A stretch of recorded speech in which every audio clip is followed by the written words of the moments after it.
Hi అండి, అందరికీ welcome to my channel. ఈరోజు మీకు ఒక రియల్ హర్రర్ స్టోరీ చెప్పబోతున్నానండి. అది మా ఊర్లో జరిగిన సంఘటన. 3 ఏళ్ల క్రితం రామయ్య అనే అతడు ఉండేవాడు. అతను రోజు నైట్ షిఫ్ట్ చేసుకుంటూ వస్తూ ఉండేవాడన్నమాట. కానీ కొంచెం డ్రింక్ చేసేవాడు. అలా డైలీ వెళ్ళి వచ్చే దారిలో ఒకరోజు రామయ్యను ఎవరో పిలిచినట్టుగా అనిపించింది.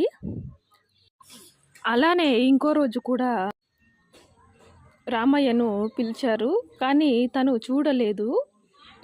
సేమ్ అలానే ఈ 3వ రోజు కూడా తనను పిలిచారు. తను చూసి చాలా భయపడిపోయి ఇంటికి పరిగెత్తాడు. ఇంకో రోజు తను ఆ రోజు చాలా డ్రింక్ చేసి ఈరోజు ఎలాగైనా ఆత్మ కనిపించిందంటే దాని వెంట్రుకలు కట్ చేసి తీసుకువెళ్ళాలని మనసులో అనుకుంటాడు. అలాగే తను మనసులో అనుకున్న ప్రకారం ఇంకో రోజు వెళ్తుండగా 1 గంట దాటింది. అప్పుడు వస్తున్నాడు. ఆ రోజు తను లేటుగా షిఫ్ట్ ముగించుకొని వచ్చాడు. అప్పుడు రామయ్య వస్తుండగా అది పిలిచింది. పిలిచిన వెంటనే రామయ్య పరుగెత్తుకెళ్ళి ఆ ఆత్మ వెంట్రుకలని కట్ చేసి ఇంటికి తీసుకెళ్ళిపోతాడు. ఇంటికి తీసుకెళ్ళిపోయిన తర్వాత తన తొడను చీల్చి అందులో పెట్టుకుంటాడు.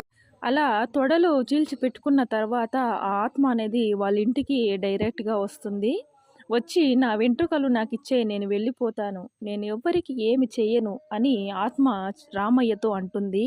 కానీ రామయ్య దానికి అంగీకరించడు. నేను ఇవ్వను, నేను ఇస్తే నువ్వు నా మాట వినవు, నువ్వు నన్ను చంపేస్తావంటాడు. లేదు, నేను ఎవ్వరిని ఏమి చేయను, నేను వెళ్ళిపోతాను, నా వెంట్రుకలు నాకు ఇచ్చే అంటాడు. కానీ రామయ్య ఒక షరత్తు విధిస్తాడు.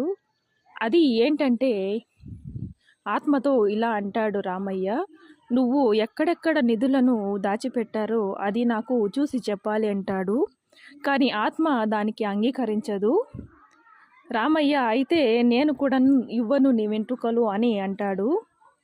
వేరే గత్యంతరం లేక ఆత్మ సరే ఒక చోట మాత్రం నేను చెప్పగలను, దాన్ని తవ్వి తీసి అక్కడ ఏదైనా నీకు జరిగిందంటే నాకు దానికి ఏ సంబంధం లేదు అని ఆత్మ రామయ్యతో అంటుంది.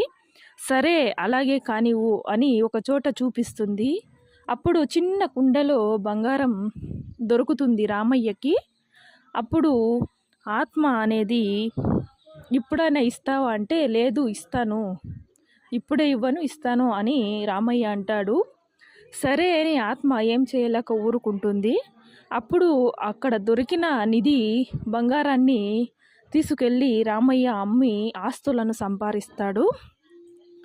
సరే అని ఒక పూజారిని కలుస్తాడు రామయ్య. రామయ్య ఇలా అంటాడు, నేను ఇలా వెంట్రుకలను దాచిపెట్టుకున్నాను, ఇలా తీయాలనుకుంటున్నాను, ఏం చెయ్యాలి? అప్పుడు పూజారి రామయ్యతో ఇలా అంటాడు, నువ్వు వెంటనే తీసేసావంటే తను నిన్ను వెంటనే చంపేస్తుంది, అలా చెయ్యకు, దీనికి ఒక చిన్న పూజ ఉంది, అది లేని టైంలో పూజ చేసి మనం దాన్ని తీసేస్తాం, అప్పుడు ఏమి కాదు అని చెప్తాడు. సరే అంటూ ఇంటికి రాగానే ఆ ఆత్మ నువ్వేం చేయబోతున్నావని రామయ్యను ప్రశ్నిస్తుంది. అప్పుడు రామయ్య నా కుటుంబం కోసం నేను చేయక తప్పదు, నిన్ను ఎలా నమ్మమంటావు అని రామయ్య అంటాడు. సరే అని రామయ్య ఇంకో రోజు పూజారిని కలిసి హోమానికి ఏర్పాట్లు చేస్తారు. ఏర్పాట్లు చేసి హోమం అంతా బాగానే జరుగుతున్నప్పుడు దానిని వెంట్రుకలు దాచిపెట్టిన ఆ తొడని మళ్ళీ చీల్చి అది బయటికి తీస్తాడు. అది బయటకు తీస్తే వెంట్రుకల్లా ఉండవు, మాంసపు ముద్దలా తయారై ఉంటుంది. అది కాళ్ళు ఎక్కువ నొప్పిగా, అందుకే రామయ్య కాళ్ళు నొప్పితో నడవలేకపోతున్నాడని అప్పుడు చూసి అర్థమవుతుంది. అప్పుడు రామయ్య ఒక మాట తీసుకుంటాడు, నా కుటుంబంలో ఎవ్వరికి ఏమి కాకూడదు అని మాట ఇస్తే మాత్రమే అంటుంది. సరే మీ కుటుంబంలో మీకు, మీ కొడుకులకు, వాళ్ళ కొడుకులకు నా తరపున ఏం కాదు, ఎవరు ఏం చెయ్యరు అని మాటిస్తుంది. ఇవ్వగానే ఆ ఆత్మ రామయ్యని ఒక షరత్తు విధిస్తుంది.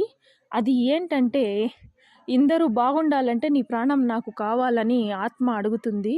సరే అని రామయ్య కూడా ఒప్పుకుంటాడు. ఆ తర్వాత ఆ మాంసపు ముద్దని ఆ ఆత్మ అనేది మింగేస్తుంది. మింగేసిన వెంటనే ఆ రోజు సాయంకాలమే రామయ్య ఆరోగ్యంతో చాలా బాధపడతాడు. అప్పుడు 60 రోజులు రామయ్య ఆరోగ్యం బాలేక చనిపోతాడు.